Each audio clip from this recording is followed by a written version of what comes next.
and welcome back to Rita's Stories. My name is Rita, and if you've seen a few of my videos on the channel, you know that I'm newly pregnant, and this is our first baby. So for us, we weren't quite sure how to register for a midwife. There is a lot of YouTube content out there of people taking home pregnancy tests, finding out they're positive, to then them going off and having their first ultrasound scan. But what do you do in between, and how do you register for a midwife?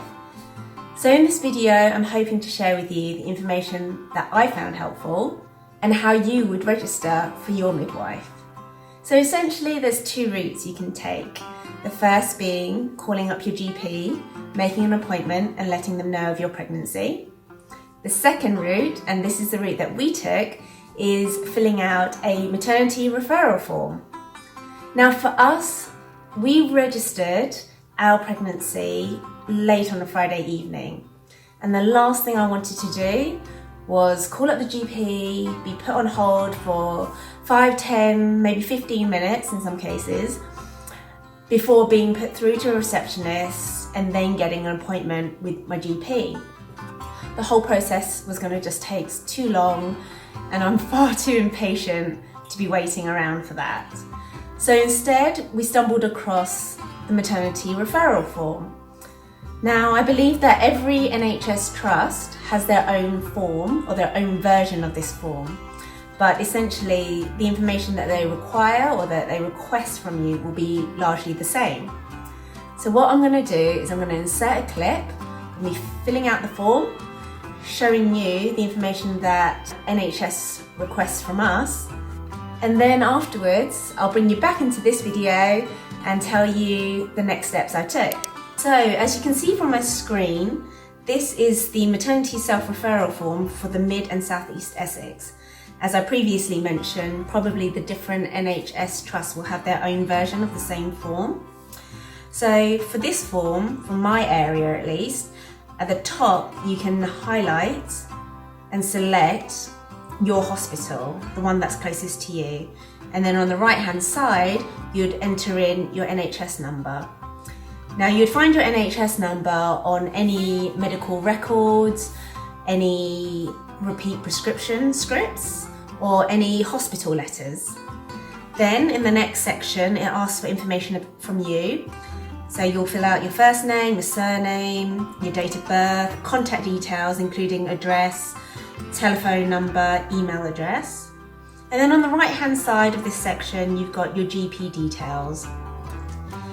Then as you scroll down, they'll ask for your ethnic origin and your partner's ethnic origin, and how long you've been a resident of the UK. Then the next section, they ask for your next of kin. Usually this will probably be your partner, baby's father, or in some instances it might be a family member, a sibling, a parent. It also asks for their relationship to you and their contact number. Now on the right hand side of this, it was a bit confusing because they asked for height and weight, and I initially took this to mean the height and weight of the next of kin, which isn't correct. It is the height and the weight of the person that's pregnant.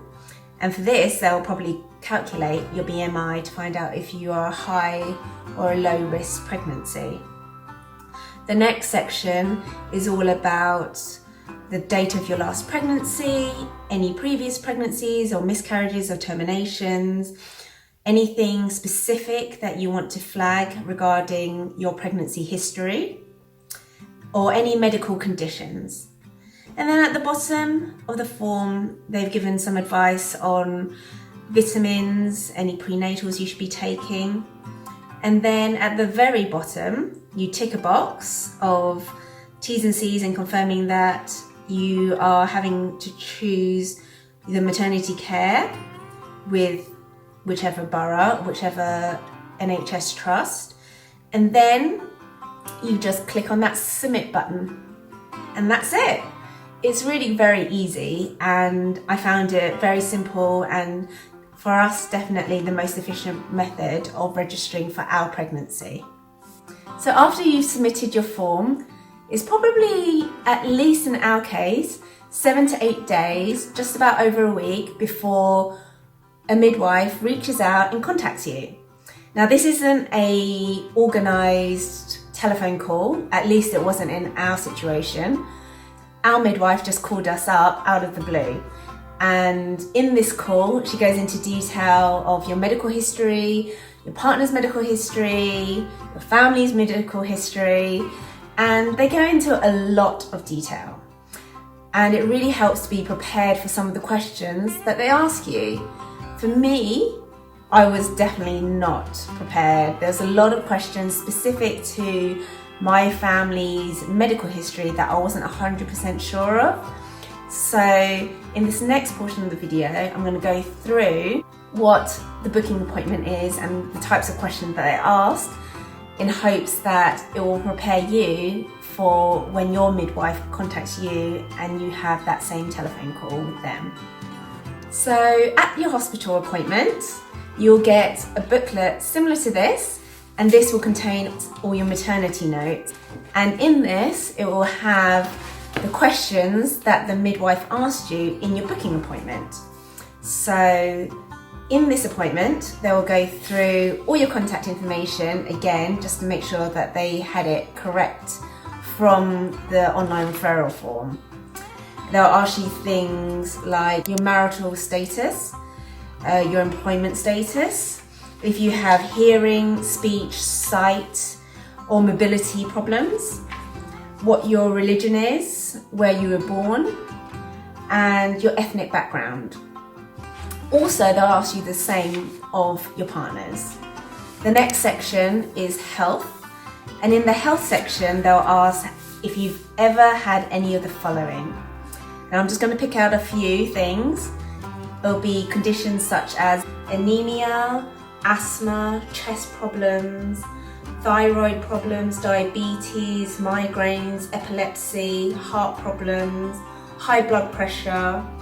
And they'll also ask about method of contraception, whether it was natural, assisted, or whether you previously had IVF. The next section is lifestyle factors and family history.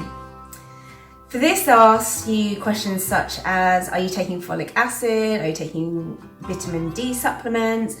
Have you taken drugs or steroids medication in the last 6 months? Has your partner taken drugs such as cannabis, cocaine, heroin in the past? Do you consume alcohol before your pregnancy? Are you currently consuming alcohol now in your pregnancy? If so, how many units? Are you a smoker? Do you visit the dentist regularly? And then they'll recalculate your BMI. They'll ask you again for your height and your weight. And as mentioned before, it's to assess if your pregnancy is considered a high or a low risk. The next section is the family history section, which is the section that I had the most difficulty answering all the questions. Here they will ask if there's a history of diabetes, sickle cell anemia, thalassemia, high blood pressure, heart disease, or tuberculosis in a first degree relative in the last 5 years. The next section is about your social and emotional factors. So here they assess your mental health or look at history of mental illnesses. And these can include things such as just feeling down, feeling bothered by little things, whether you've previously suffered from depression or bipolar disorders, psychosis, panic attacks, anxiety disorders, eating disorders, whether you currently take or have previously taken antidepressants or sleeping tablets. Then the next couple pages go through your previous pregnancies. In my situation, I've not had any previous pregnancies, so my pages remain blank.